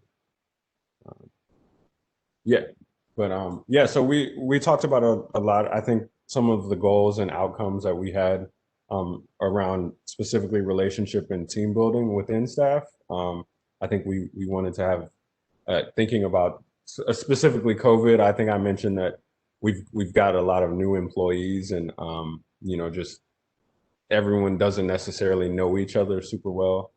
Not that we're supposed to know every in and out detail about each other, but just in general, Will kind of pointed out that helps kind of avoid those conflict conversations also when you're able to go to someone. Also pointing out that you're not going to love everyone that you work with, but if we at least know each other, that can kind of help in the day-to-day situation and communication. So just looking for ways to do intentional team building that promotes trust and safety within our team. We also talked about kind of when conflict does arise, different approaches to conflict resolution. So, you know, Aaron mentioned improv. He read something that did an improv exercise between team members to kind of resolve different conflict. Also, we talked about kind of possibly figuring out if there's a mediator or a different artist that we could bring on contract that we just have whenever we feel like, you know, a situation arises. I kind of use the term or use the reference of how we show up in communities, and we often bring an artist to kind of be a liaison between Metro Arts and the community. So, you know, it's a little bit more authentic. Sorry, this just popped up. I don't know if you all can see it, but, and then, yeah, we also talked about alternatives to kind of going to HR and when there are kind of conflicts, because I think, you know, we define what HR's purpose is specifically as it is to hiring and the practice of hiring employees and employment law, and that kind of being their code and their work in equity not really being their strongest wheelhouse, I guess. So thinking about what are the steps that we can take and thinking about, you know, if it's not absolutely necessary, maybe there's an alternative process that we have that's, you know, defined that avoids going directly to HR. So just thinking about kind of what those are and kind of ironing out a process or a flow of some sort that's clear on, you know, if you're feeling, you know, that you have a couple questions on a certain topic, you know, maybe, you know, I could go to some type of graph or something that would say, hey, you know, instead of going to HR, did you try talking to A, or did you try reaching out to B, and different things like that. Am I missing anything from our conversation? Yeah, so I think generally it's just kind of about making the relationships between staff members stronger and creating processes that are less formal to handle some of the things that might come up in our work. Because I think that the formal process can often end up with us feeling more apart than we were before. So yeah, I think we all recognize that a lot of times going through HR processes and things like that can leave you more discouraged than encouraged at the end. So what are the ways that we can work with each other to work on our relationships and kind of team building to avoid having to go to that if it's not necessary. Yes, very good. Thank you. Do we want to take questions in between, or do we want to just go through and then reflect back? I like questions in between, personally. Okay, so let's do the internal analysis working group. I just have a comment and a question. So one, I really appreciate what you all talked about, because I think recognizing HR, is all there to protect the institution, and what does that actually mean and look like. So thank you for talking about that. I'm curious if you all got to any ideas of like what outside of HR processes might look like mediation or yeah, I'm just curious as to if you all came up with any kind of tangible ideas yet, or if it's kind of still, an idea that you're trying to get to. I guess, sorry, I did reference from the Power of the Pen workshop, the guy, Michael, when he kind of, and I said his name a couple times, just having his storytelling background and his background in conflict resolution seemed to be a great way to kind of, I even imagined some writing exercise where, okay, something goes down, you write down your experience or you write down how you're feeling about it. And then I don't know if something like that is just a light way to make something, to make a situation where you might not see eye to eye with someone kind of relatable to the other person. But that's super we cool. also talked a little bit about how often mediation is also a legal term, or mediators are often legal entities in some ways. And I mentioned, Metro Arts for Learning Lab brought in the Center for Performance and Civic Practice to train artists in civic practice, and part of that training, they told stories about artists. Sounds like pretty similar to Michael. I don't know Michael, but using creative practice for both for relationship and community building, also conflict management as part of that, because conflict resolution is part of relationship building. And what are the ways that Metro Arts could start employing those practices and potentially hiring artists to do some of those things internally. We talked about maybe the CPCP might have some references or things that we could look at to maybe start to kind of determine what that model looks like. Other questions? Yeah, I have one. Did you all speak about like as part of the restorative practices stuff, like what does repair look like within the conflict resolution processes? And then are there outcomes, like how do we know, how can we evaluate whether, where we are in regards to our internal restorative practices? Like what are the, some outcomes or guideposts of okay, we're in a positive space, we're in a place that it is maybe negative that needs additional attention and repair. Did you all speak about that? No, we didn't get there. So those are very good points to have in view, so that we, using the equity lens is one of those tools that would help us answer those questions and step through the process. But we recognize that we do need to seek out a model of another organization, whether it's governmental or not, that might have successfully approached this concept or stepped towards it. So it's a larger conversation. But that's kind of where we ended up, was just kind of citing what the need is, how large it might be, what it might need to encompass, and just recognizing that it's something that's very real and that is actionable. So if that's a fair assessment. Any other questions? This is just a comment, but it seems like one of the most difficult things to do in all of this equity work is measurement and evaluation, right? It seems like if you're using the equity lens to judge everything, then it seems like we should be able to create some kind of evaluative tools that we can always fall back on to measure our success in different areas, whether that's something an outside group has already done, or anyway, because it is hard to measure success with what we do. Right.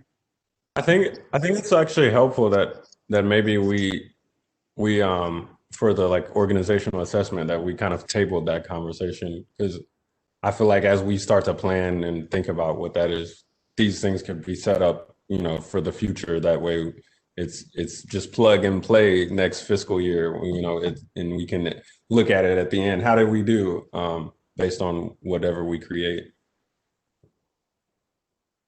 Yes. Thank you all. Before we move on, I would also like to not volunteer, because I would, of course, want to check in with Janine and also with Marissa on her capacity.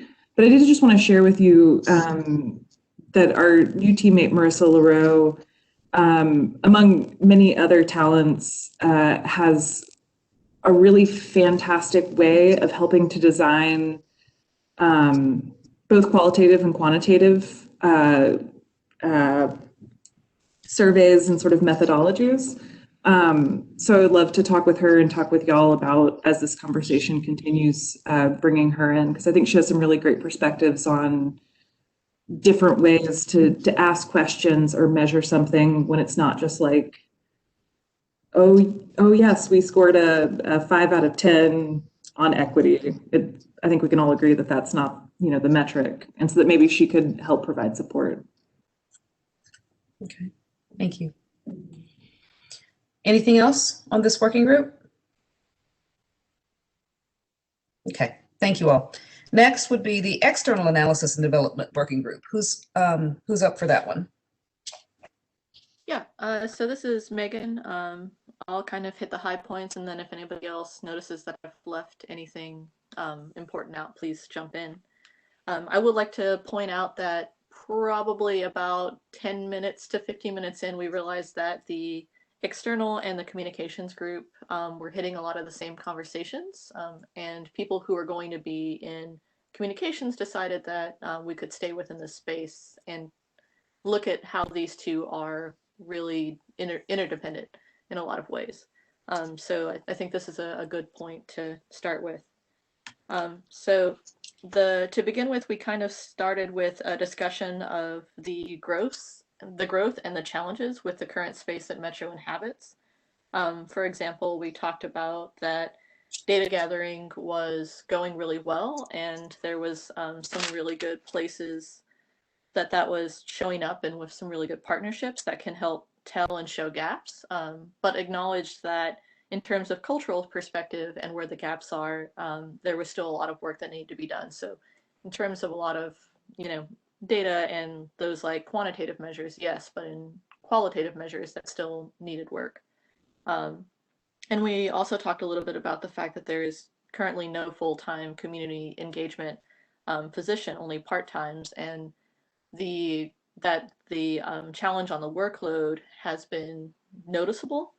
And it does raise the question of, are we giving enough time for that to show up as a real relationship with the communities that Metro is trying to reach out to?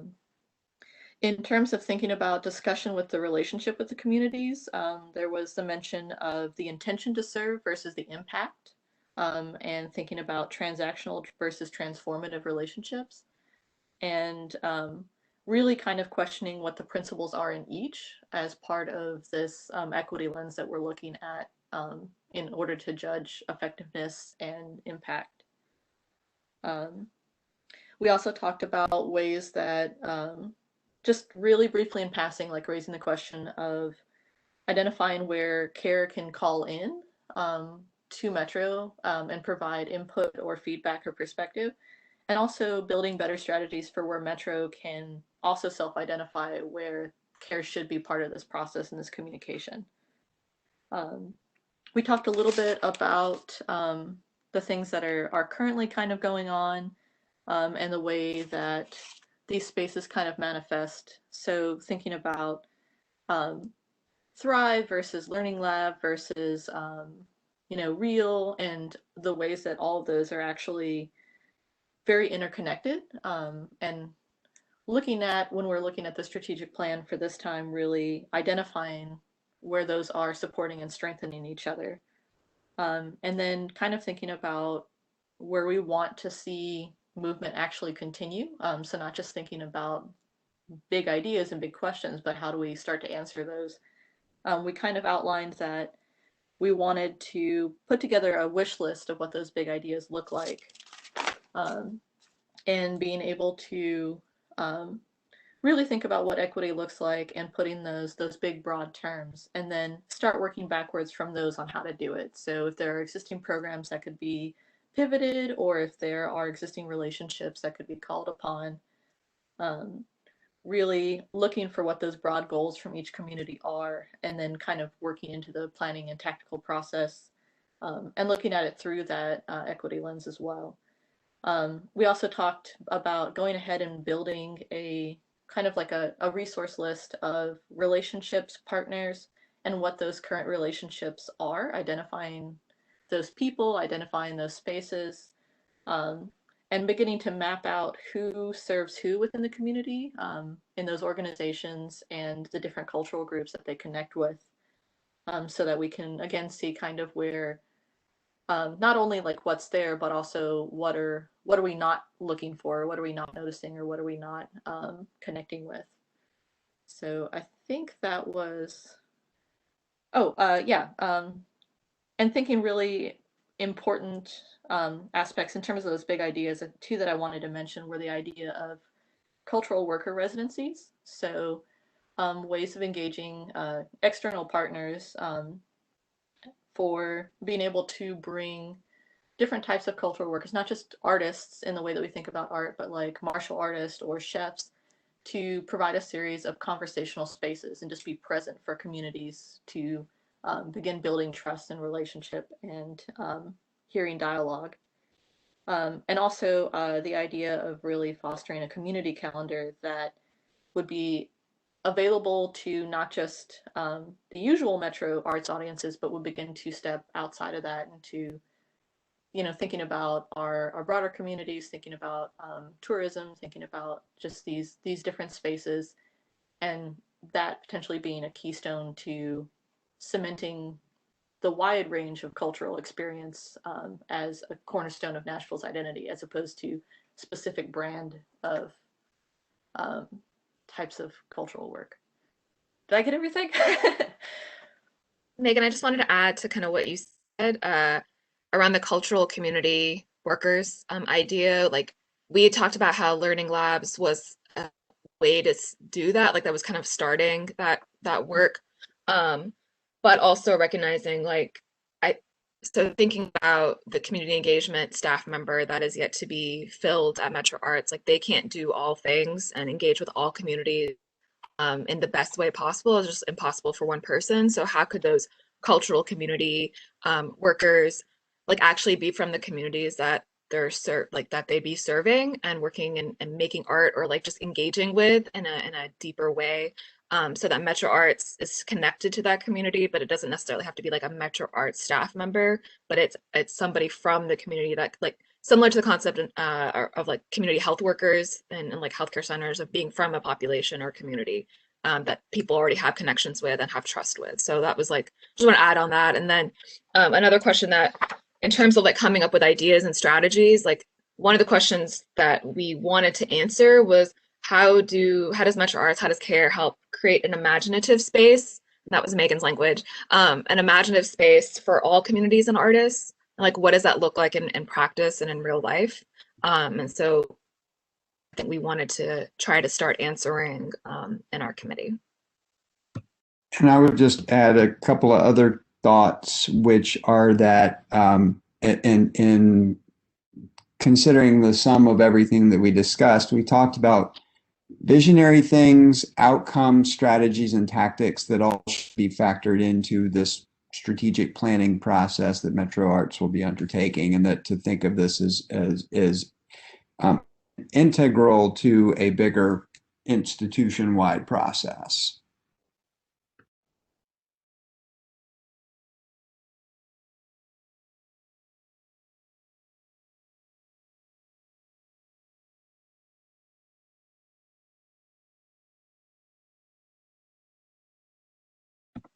Terry, you're muted. Oh, well, there, it was brilliant. You missed it. Sorry. So I have two comments.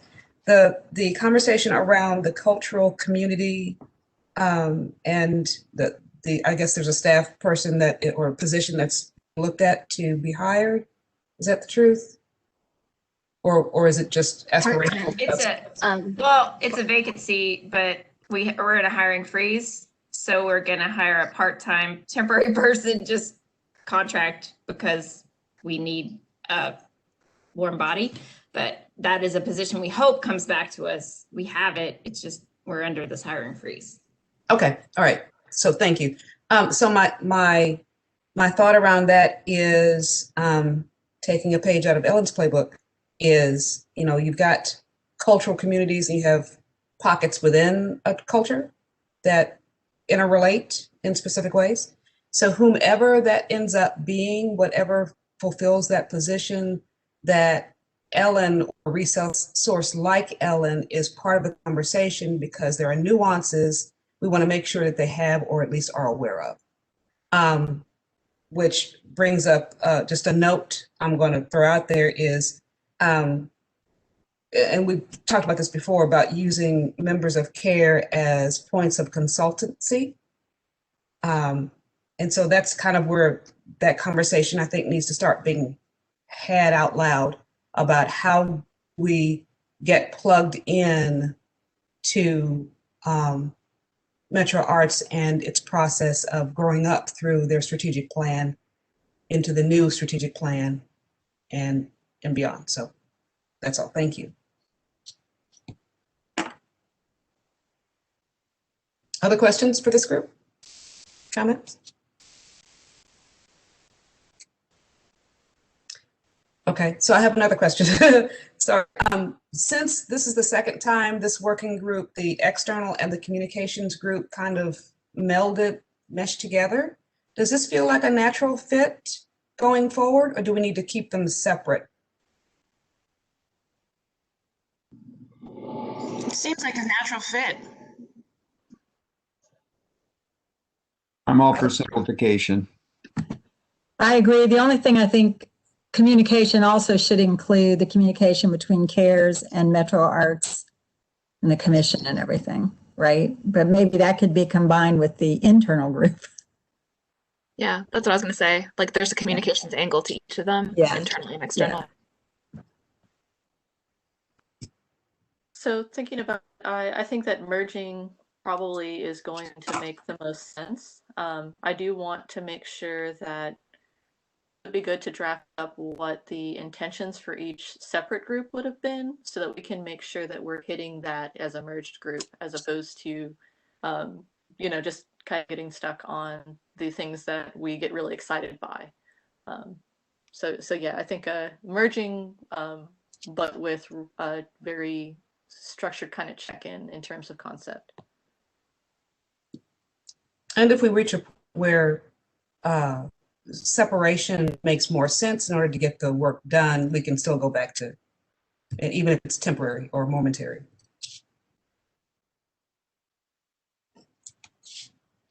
Okay. Training didn't happen, right? But that's okay. Well, I don't mind reporting. John and I met yesterday to prep for our building, team building stuff, and we talked about training a little bit as well. So yeah, and John is going to jump in as well. But we are in the process, and I would say we, I mean, Caroline and Metro Arts staff are in the process of finding out the parameters of the contract with Crossroads. So really the question is, can we use Crossroads material to do trainings for incoming board members and use for internal purposes, like not doing it for the community or any like other arts organizations, but internally for Metro Arts staff and like board members. And I think that question is still trying to be answered. And I might ask Caroline if she has any other insights on that after kind of share this out. So the question is like trying to figure out that answer. And so if we are able to use Crossroads materials, then John and I would, really begin to kind of just pull that stuff together and try to create some sort of training module for incoming board members. But if that's not possible, if we're not able to use Crossroads materials, then the question is, who should be developing training materials for board members and for internal purposes, because that requires, I think, a lot more labor, because we can't use Crossroads materials, so it would have to be a lot more time would have to be invested for John. And so that is a question I think we're still trying to answer. And another question, or just something to bring up, is possible, like, again, if we're not able to use Crossroads material. If we are able to use Crossroads materials, John and I would do that as like part of our C.A.R.E membership. It's part of our work as part of being C.A.R.E members. But if it's that we need to develop brand new materials for Metro Arts to use, that would require a lot more labor from us. And so how could we get compensated for that labor? And like, is that a conflict of interest to do that as C.A.R.E members? What does that look like? And so we wanted to just bring that out for conversation, or just to kind of share as something to think about. Yeah, and I don't know if John, if you have any other thoughts or questions or thoughts about that. No, you covered everything we talked about, but I just wanted to pop in developing those training modules to codify that as a part of all onboarding for new board members. So if we design modules, whether it's with materials we generate and construct, or if it's Crossroads materials, so that would be just a permanent part of that of every individual, they receive that onboarding before they, even serve on the board. Yeah. Like the goal is that we don't have to develop them brand new every time. It's like they're there, that's what they get. Everyone is getting the same stuff. Board members that haven't gone through Crossroads also ideally would get it, even if they're not new. That's just part of the process. So yeah. Recognizing the actual sort of role that the board has, like from a legal perspective and otherwise, I think it'd be very important to have a board member be part of that process, right? And also to help kind of build alignment with that strategy and to actually yield, hopefully, the outcomes that we're seeking here. That's a great point, Jonathan. I don't think we don't have a board member on our team, so that might be helpful. Okay. Other questions, comments? To participate. Yay. Paula, did you volunteer yourself? You did. Okay, good. Yes. Yay.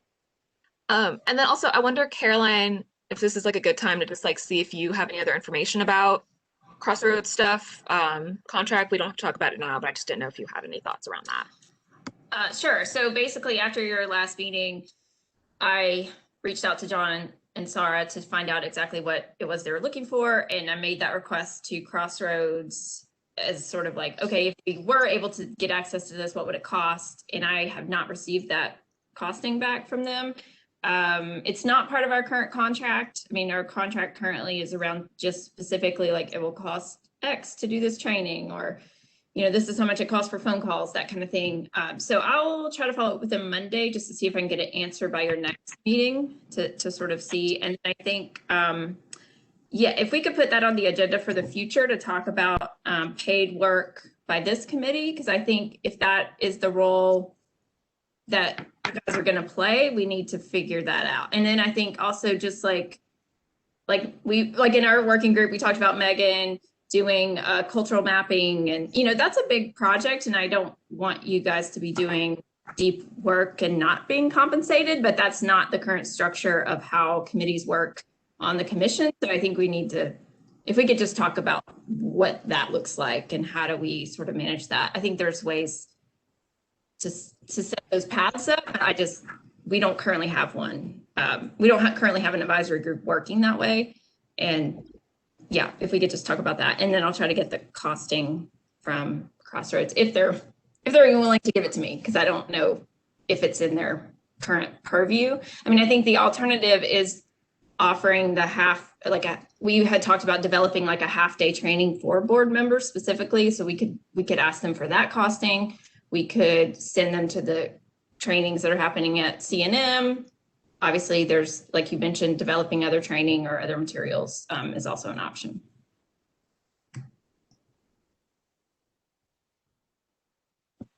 Thank you, Caroline.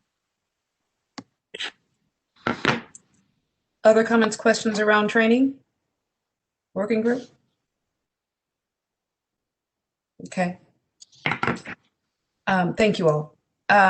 So my burning question is, how do we feel about what we've accomplished in this retreat?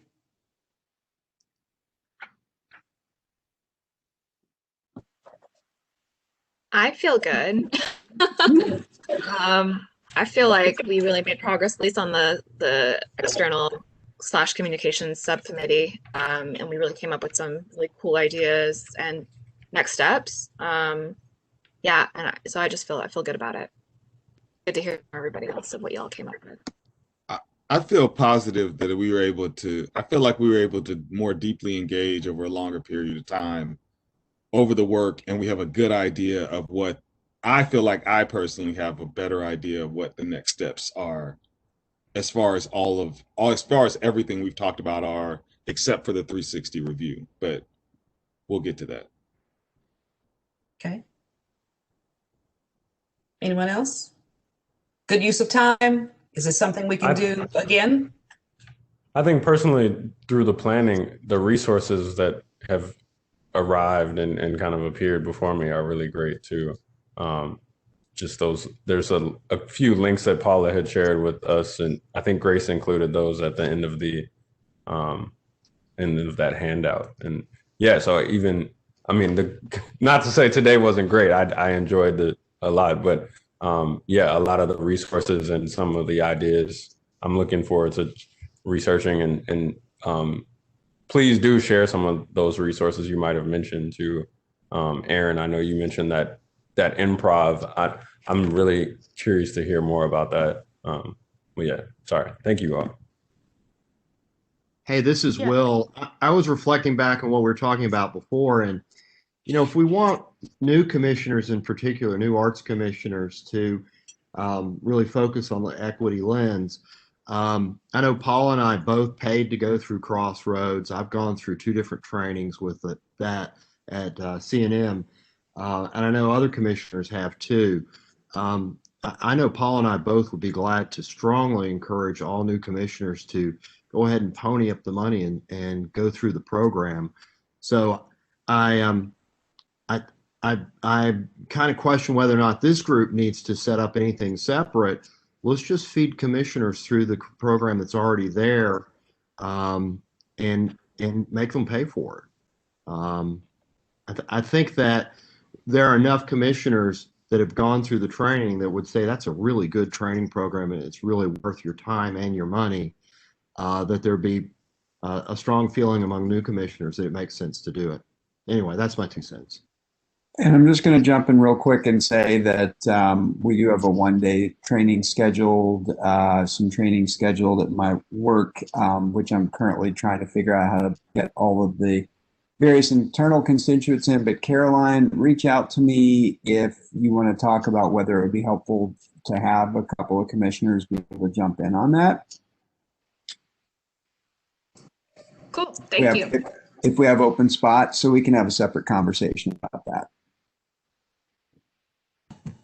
I think it would be cool in the future when we're not pandemically restricted to have an opportunity for commissioners, CARE team members, staff to all participate in some of the diversity of the arts around Nashville from the cultural groups that aren't represented, because that's one of the quickest ways to understand the historical, social, spiritual, political context of different styles of music, dance, storytelling.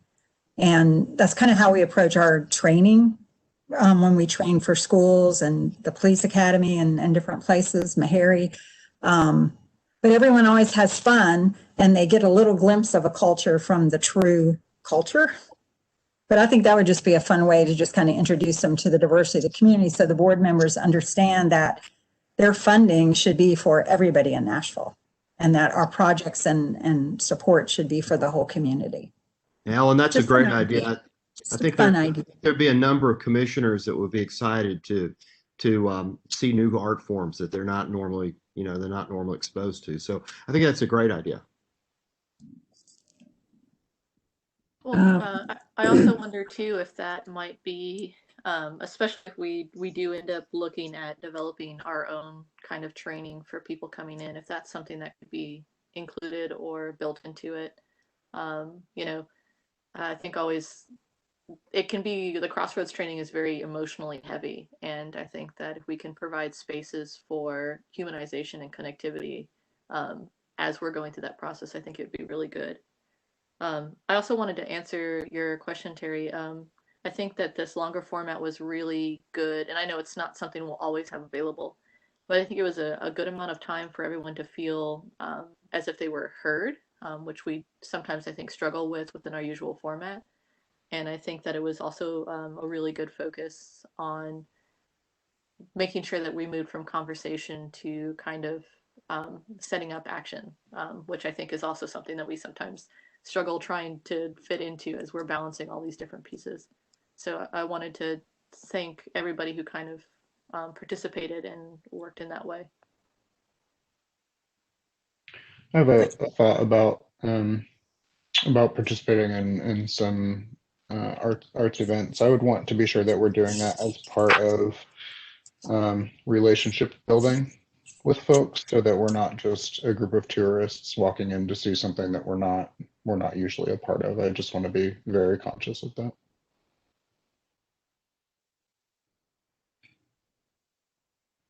Thank you. Others? I will just drop in really quickly. I think that is a wonderful idea, and I like all the dimensions that go to it. I would potentially feel the need to check in with our lawyer to make sure that it's acceptable, or if there's a way that we could make it acceptable. Because it would be nice to share that time together. Explain for me, Grace, Yeah. what you're talking about there? Because I think there was a lot of different ideas in that last 5 minutes. Oh, sorry. With the commissioners getting together with CARE and going to an event together, it's probably fine. But anytime we get commissioners in one space, I always want to make sure that sort of the good work isn't undermined by some sort of somebody being upset or feeling like we're hiding something. I don't know that it would be a problem. Just before we move forward, I would just want to check in with legal. I think our legal call it an advisor- event. It's part of training. Like we do a seminar on music of oppression and survival. So, that includes flamenco, capoeira, blues, hip hop. I mean, it wouldn't be an event. It would be more like a training. So I don't think it would be the same thing. We can work. We can work on that. I think we've had events before, open houses, training. I mean, I think we can work through that. Yeah, we made pottery together. We can do this. And this may be a factor of me being new too and only existing in this role in a pandemic. So I think it's better to be cautious. Yeah, I think it's good. Let's find out, and you know how to move forward then. Right. Yeah. Yeah. I want to protect y'all. Live stream a pottery class, like then we'll record and live stream a pottery class. But I would want to make sure that the teaching artist was compensated for then having their class be available to all of Nashville. But I like it. I like where our minds are at. Thank you guys for humoring me on this. That's fine. You're being careful. Other comments?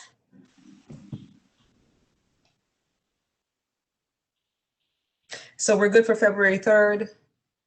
And we've kind of got I'll formalize, well, Paul and I can formalize the agenda in preparation for that. The equity lens, strategic planning process, and 360 review, we're definitely going to focus on, and potentially a conversation around consultancy. So, okay. Well, it is 12:34. Huge kudos and thank you to all of you for your time and participation. John and Sarah, your training was wonderful and set us up for the mindset that we needed to have in going into this effort. So thank you. Paula, comments? Excellent work today, everyone. Thank you. Can I just say congratulations to Will? No, yes. Weren't you recently married? No, I got engaged though. Thank you. Pop up everywhere. Oh, you just got married? Nice. Congratulations. Yeah. Okay, then I think we are at the end of our time. Paula, what would you proceed with our administrative closeout? Sure. Seeing no further business, this meeting is adjourned. Oh, there you go. Thank you. Thank you, everyone. Thank you, everybody. Enjoy the rest of your weekend. Be well. Cheers. Thanks. Thank you. Goodbye.